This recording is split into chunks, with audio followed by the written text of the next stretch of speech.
Hello, Facebook family and friends, and those of you who have been supporting me along this journey. I'm Author Gwyn R.C. Moses, and I'm here to introduce the pre-launch movement for America's Hope, A Ticket to African American History, my newest title. And I've had the pleasure of meeting Omar Ross. Yes. Nice to meet Nice you. to meet you.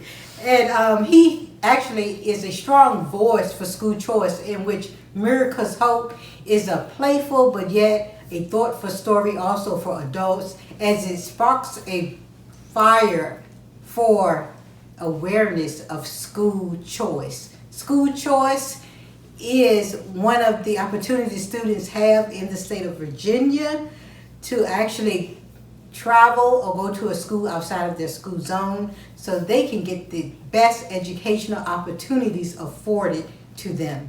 So Omar Ross, we're going to let him take it and talk about how did you become actually interested? I became a part of school choice really from elementary school.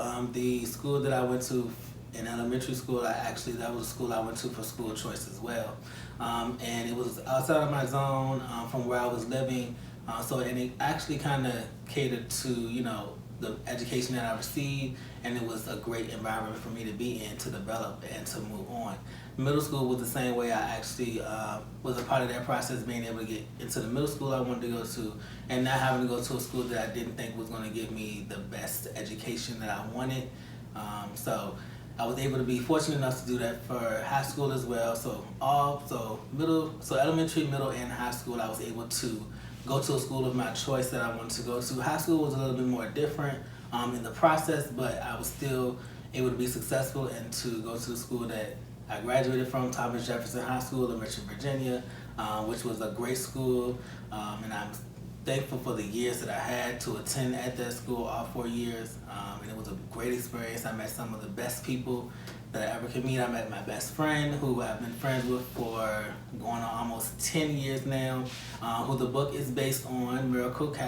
She is my best friend, and she can also advocate with me as well, being a person of school, having an option to do school choice as well, to go to the school she wanted to go to, and we were able to meet in high school, and we've been the best of friends since then. So the person who this book is about, I want to introduce you to my best friend, Myracle, and here she is.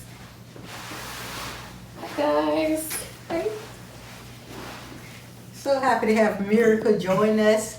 The way this book got started, I guess I'll say, I had a dream, and the book was written and already sent to the publisher, and then I decided to call Myracle and say, Myracle, guess what? I dreamed of you, and I actually wrote a book. I think I should share it with you. So that's how she came to know that I actually even wrote a book. And actually my dream was really exact to her life.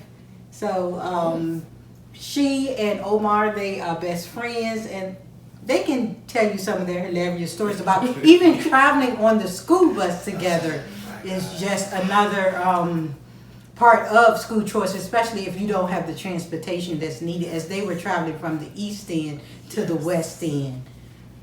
Take it from here, Myracle. Okay, well, catching the bus was an experience. Definitely. I'm not gonna say what kind of experiences, because I feel like it was a mixture of a lot of different things.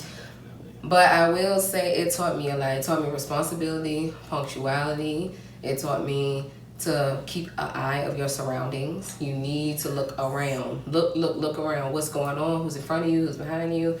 But also the commute to a school in the West End on the opposite side of town from where you originally live is a lot of energy, work.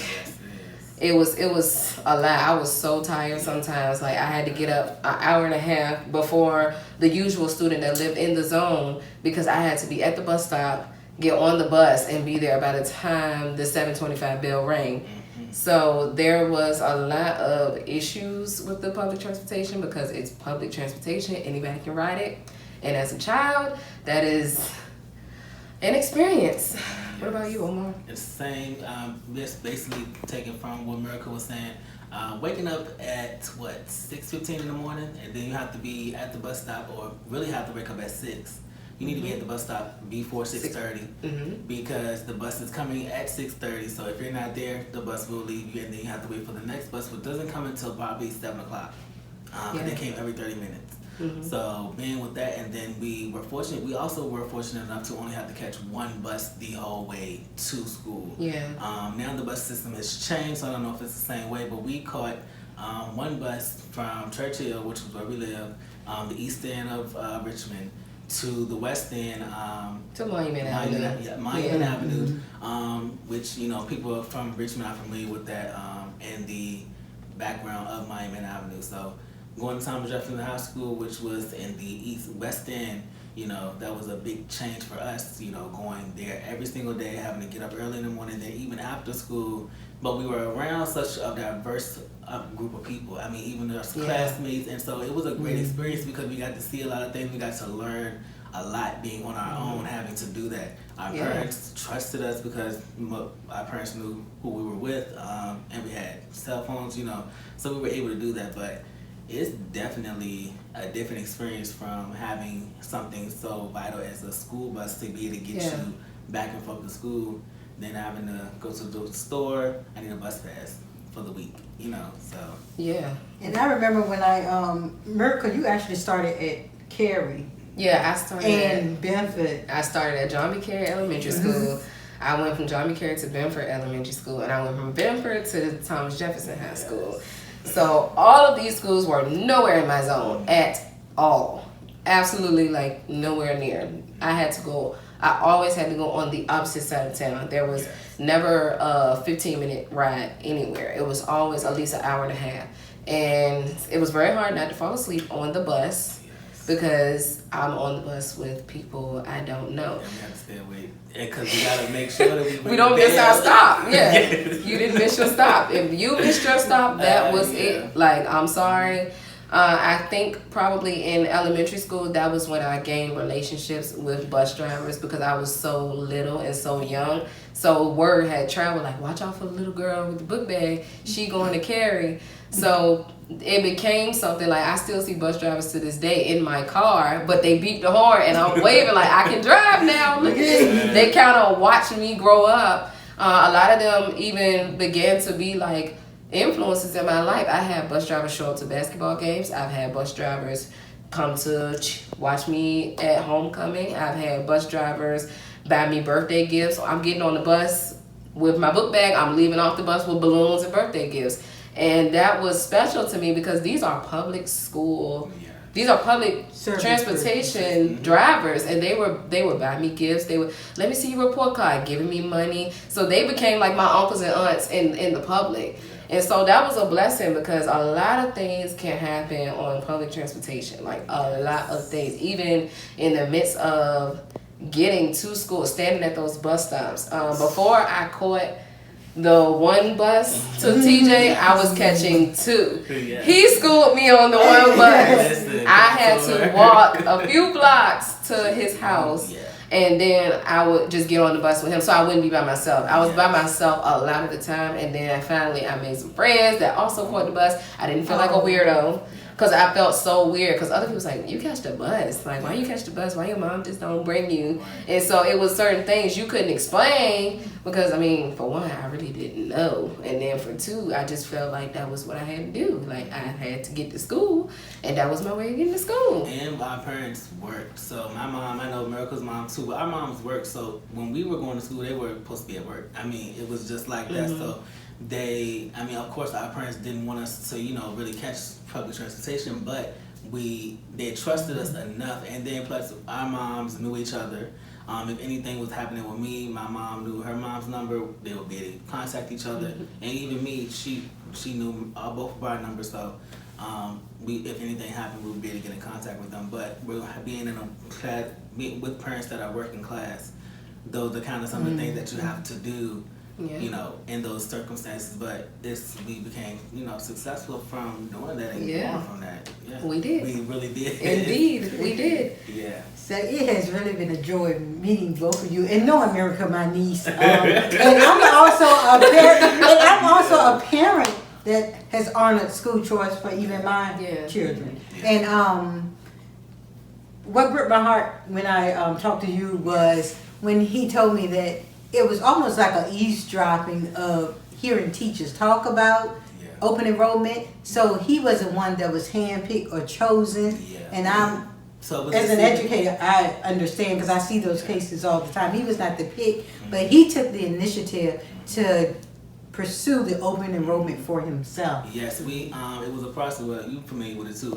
Open enrollment, when we had to go to high school, freshman year, you have to, you know, sign up and you're given a number. And they only select a certain amount of students for each school that are out of zone. So that particular year, they were only selecting 50 students to go to the school I wanted to go to, Thomas Jefferson. I was number 52. What happened was, you know, just luckily they extended it and they picked more people to go to the high school that I wanted to go to, and I was one of those people. All the time it might not happen that way, but usually with that type of open enrollment process that was around when we were in school, I don't know if it still is in Richmond, but that program did provide us the ability to continue to go to all the school that we wanted to go to all 4 years. Because after that initial process, every other year after, you just make sure you get signed up and so you can continue. So it was good, but the process was definitely great. Also, you know, the No Child Left Behind Act, when that was around, that's the reason for me going to the elementary school I went to and the middle school that I went to as well, because I was able to do that through the No Child Left Behind program, which didn't let me have to go to a school that I didn't want to go to, which was inside of my zone. Right. I can go to a school that I know that I was going to be able to develop and get the education that I needed. Yeah. So where are you now? Okay. I am now. You got to first say, you know, where you graduated from. Okay, here we go. So I have received my bachelor's in art from Myracle University. So I am now pursuing my master's of education at Myracle University still. I'm now currently a teacher in a local private school here in Richmond, and I'm enjoying that, and I plan on still pursuing art therapy after receiving my master's. So I still it's still more things to do. Learning doesn't stop, pretty much. I am a graduate of Norfolk State University with a bachelor's degree in mass communications. I'm currently a student getting my master's degree at Regent University for business administration. And my job where I'm working in my career right now is in a financial services institution in Norfolk, Virginia, as an account representative. So in the future, once I get my degree and everything, my plans are to help work with people in any aspect that I can through human resources. Thank you for joining me. These are just some great voices, strong voices that are advocating for awareness of school choice along with me through Miracle's Hope. The book, we're encouraging everybody to get your copy, get your pre-orders, get it, order it for school populations. Everybody need a copy in their hand. We're seated right here in a bucket of hope. Yes, so thanks for joining us. I guess we can all just wave goodbye and just say bye, you guys. Bye. Thank you. Thank you.